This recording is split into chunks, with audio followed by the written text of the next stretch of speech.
Today we're going to take a look at the war over the Third Reich, or the air war over Germany during World War II. So our goal for today is to explain the use of strategic bombing to weaken German production during World War II.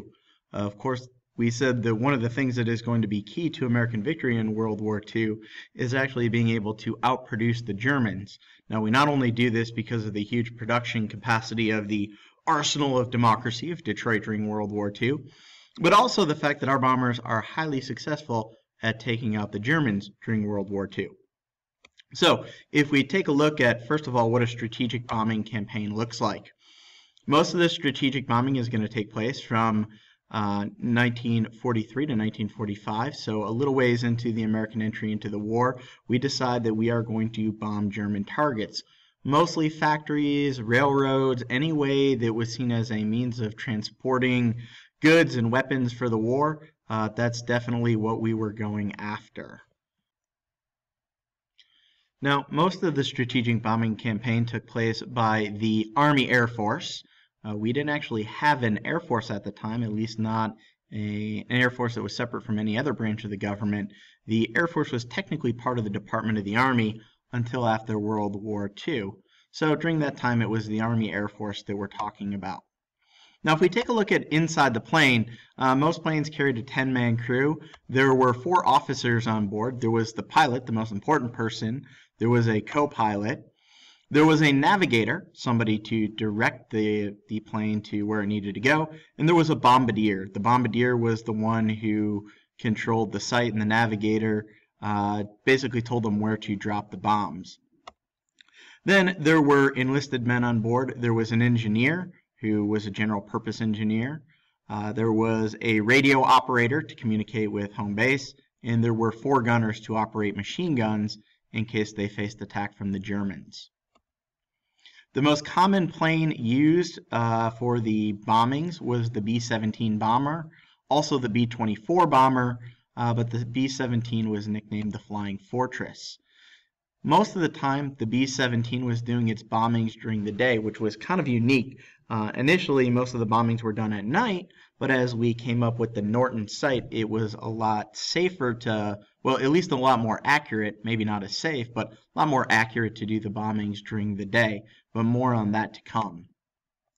Another common bomber, the B-24 bomber, which of course is most famous because this is the Liberator bomber. This is the bomber that is made in Detroit. This is built at the Willow Run factory, the Ford plant converted into a bomber factory, an airplane factory. Now, when you got inside the fuselage, it was very tight quarters. There was not a lot of room to move around inside one of these planes. I know they look colossal, they look huge, but most of the space is not actually usable on the plane. A typical shift for the 10 men on board would be 6 to 10 hours. So you're flying from England or some other safe zone all the way into German territory and back at the end of the night. So you're on there for very long periods of time. Now, probably most significant to most of you is there is no bathroom. So if you think it's torture making you sit for half hour, 45 minutes of class without getting up to go to the bathroom, unless it's an emergency, think of what it would be like to be on one of these planes. Here you can see the inside of one of the B-24s. You can see there's not a whole lot of space to maneuver. Now, on top of that, when we talk about space, we have to talk about usable space. Back then, they didn't heat the inside of the plane, and so temperatures could reach as low as negative 30 degrees Fahrenheit, which is quite cold. You'd have to wear special equipment, including a very thick, heavy jacket, very thick leather bomber jacket, that's where the name bomber jackets come from, in order to keep you warm. By the later parts of the war, we actually had electronically controlled leather jackets just to make sure that you really stayed warm. Without this jacket, you would instantly get frostbite, and things wouldn't end up so well for you. Now, being on a mission is dangerous not only because you're cramped in a plane and you're in very tight spaces, but because looking at the types of bombers that you have, you could run into a number of problems along the way. These are a few examples of different types of planes. I'm not going to ask you to memorize them, but we use things like the P-38 Lightning for reconnaissance, air and sea rescue, many of the Spitfires, but the ones that we're looking at are the heavy bombers, the B-17, the Flying Fortress, or the B-26 bomber, and feel free to pause and read a little bit more about these if you want. Other bombers, the Royal Air Force had their versions of bombers, and then we had fighters like the Thunderbolt or the P-51 Mustang that were used to defend the bombers. These were to make sure that the planes made it to their destination safely. So one of the first problems with flying one of these giant planes, whether it's the B-17 or the B-24, is that often the weight limits were exceeded on the plane. Often, in order to get enough fuel to make it to your destination, they carried extra fuel, extra machine gun ammunition, extra bombs, which meant the takeoff wasn't as smooth the way that it was supposed to take off. A lot of times these things barely made it onto the air. Once you got into the sky, you had to fly in what was called very tight formation. Sometimes you had to be within inches of the plane next to you. Otherwise, you put yourself and the other plane at risk. So as the quote says, the emphasis on tight formations, tight, and tighter still. The statistics were bearing out the theory. Groups that flew tight, I mean with the wingtips overlapping, put out denser cones of machine gun fire and thus took fewer losses. Flying tight required nerves of steel, mind-breaking concentration, and physical endurance from the pilots.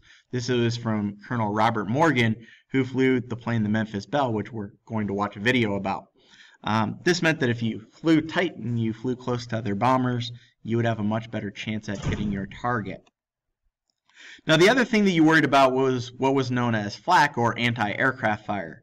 As you can see in the photo, that is an anti-aircraft gun, oftentimes 15 to 20 foot barrels. You're looking at 90mm shells. You're talking about stuff that was designed to shoot down airplanes and designed to create major problems. Now, not only did you have to worry about the shell shooting at you, but you also had to worry about whether or not this stuff would be in the air and create these basically a shaking of the sky. The Germans had over 1 million gunners on the ground and over 50,000 guns waiting to try to shoot down American planes. So the shells itself, flak, weren't just ammunition that shot up into the sky trying to hit a target. Trying to hit a target is actually pretty hard to do at 20,000 feet. But what these bombs had was a fuse on them, so when they reached their altitude, they went kaboom and they exploded and they shook the sky. Now you fire hundreds of thousands of these at once and the entire sky is shaking.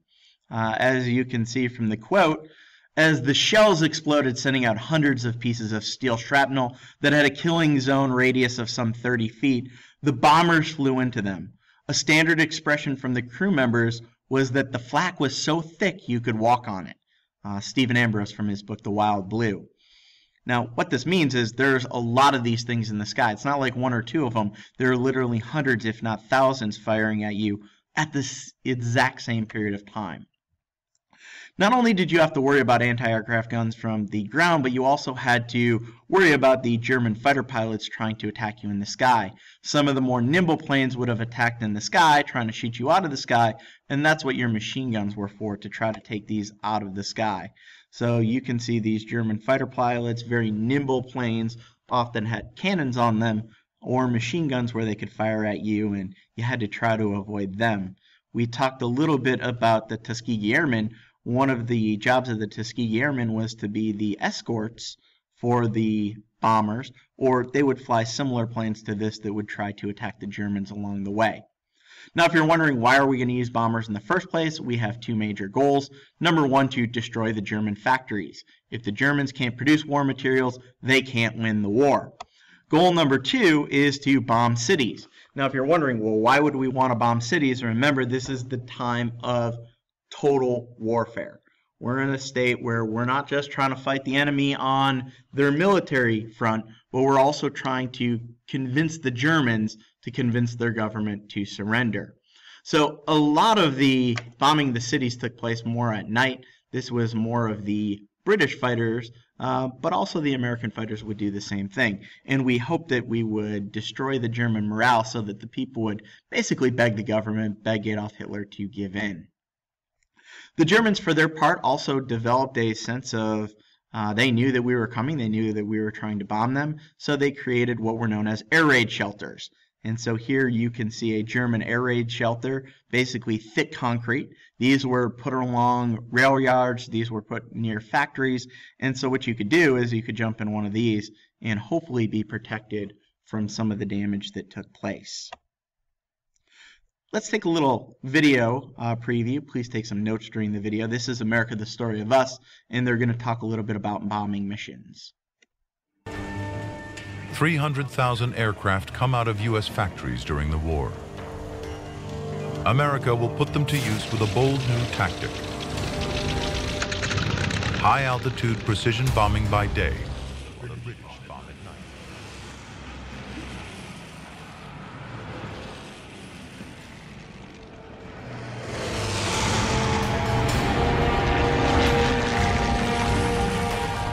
August 17th, 1942.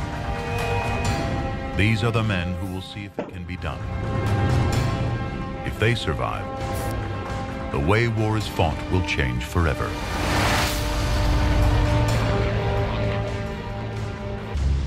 The planes are cramped, unheated, and unpressurized. Crews suffer claustrophobia, altitude sickness, and frostbite. Of the 111 men on this mission, 31 will be dead or missing by the end of the war. These men depend on each other. The B-17 bomber is just as tough as its crew. It's got 4 engines, not 2. It's got 4,000 pounds of bombs, and it can go at least 2,000 miles. It bristles like a porcupine. 8 50 caliber machine guns fight off enemy air attacks. The B-17 bomber, it may not have been the greatest aircraft that was ever created, but it was tough, it was durable, and it found a way to keep going, which is pretty much like an American soldier. You know, tough, durable, and found a way to keep going.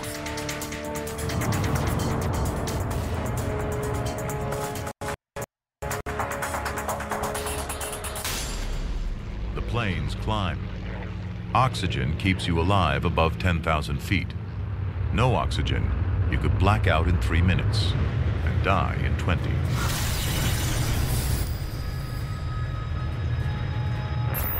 The target is Rouen, the Germans' biggest railway marshalling yard in northern France.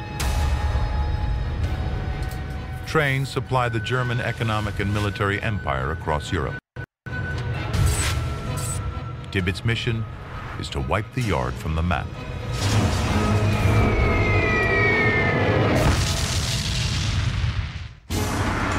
August 17th, 1942. Before today, the Allies had only bombed under the cover of night.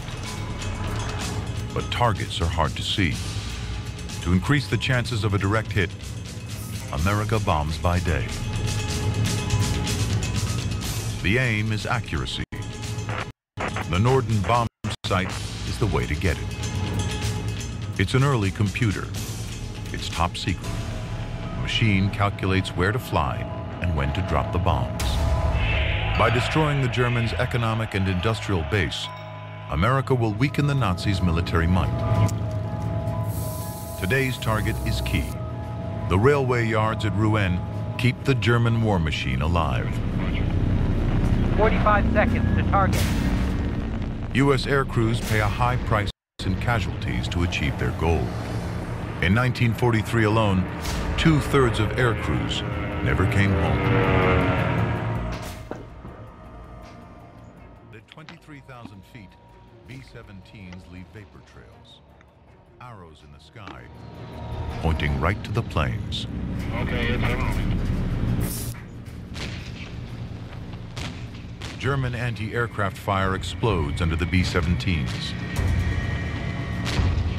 Tibbets keeps his nerves and the plane steady. The computerized bomb sight zeroes in on the target. Target in sight. Target in sight.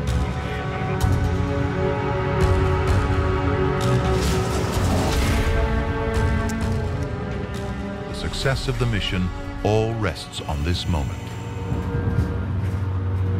Bombs away!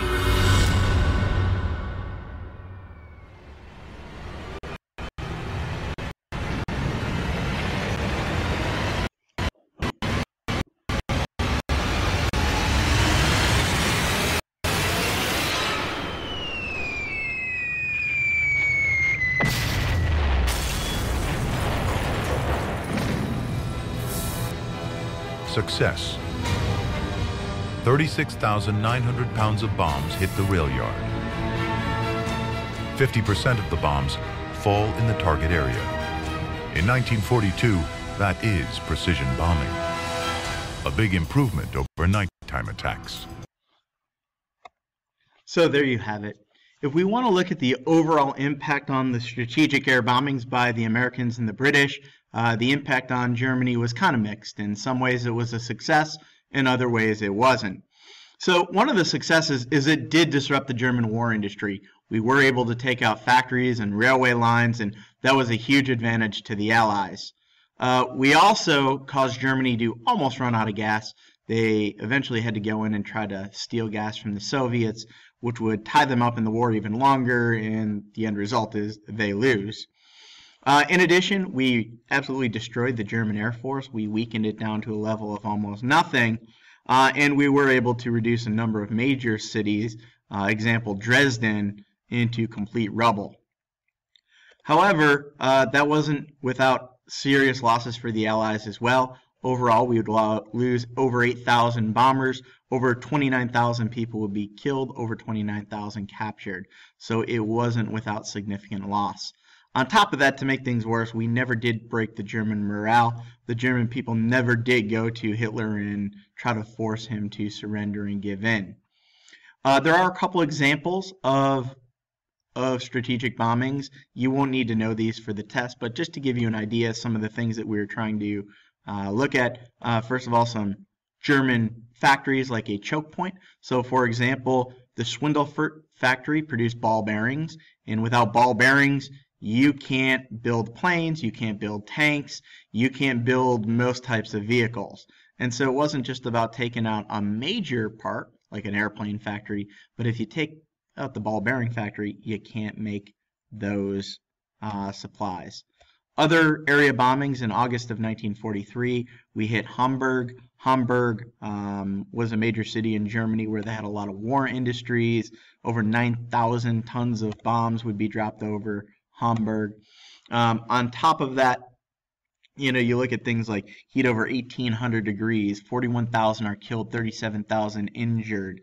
This is not a small attack. This is not a small battle. There are a lot of people who are going to die in this type of stuff. Operation Gomorrah, again, you can read a little bit more on your own. You can pause that and go back, or you can look at the PowerPoint on Moodle.